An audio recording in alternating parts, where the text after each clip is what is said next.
मनुष्याला आपली लायकी ही सिद्ध करावी लागते. तो लायक आहे किंवा नाही हे ठरवण्यासाठी त्याला परीक्षेला सामोरं जावं लागतं. तुझ्याही परीक्षेचा काळ आता सुरू. हे जग सोडून जाताना आपल्याला काय घेऊन जाता येईल हे पाहण्याआधी आपल्याला काय देऊन जाता येईल. आमचा कुठलाही भक्त आम्हाला कधी कयात घेऊ शकतो.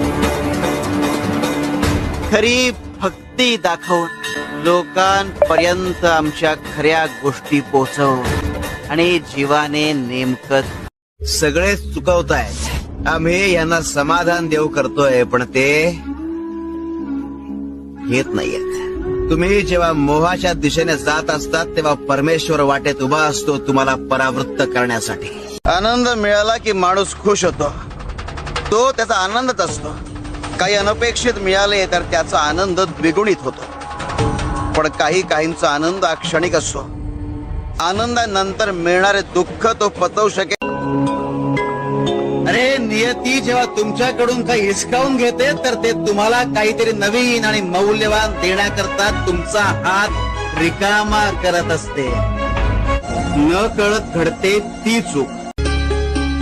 उदरात न सांभाळता पान्हा न पाचताही आम्ही तुमची आई होतो. कारण आई ही काही व्यक्ती नाही.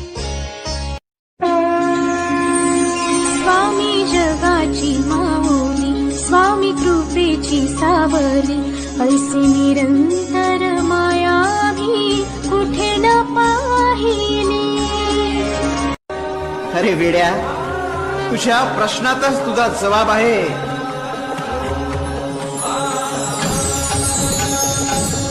दत्तगुरु हो, आम्ही आहोत दत्तगुरु. दत्तगुरु बायको हक्काची आहे म्हणून तिच्याशी नीट बोलत नाहीस तू. चिडचिड करतो, तिच्यावर राग काढतोस.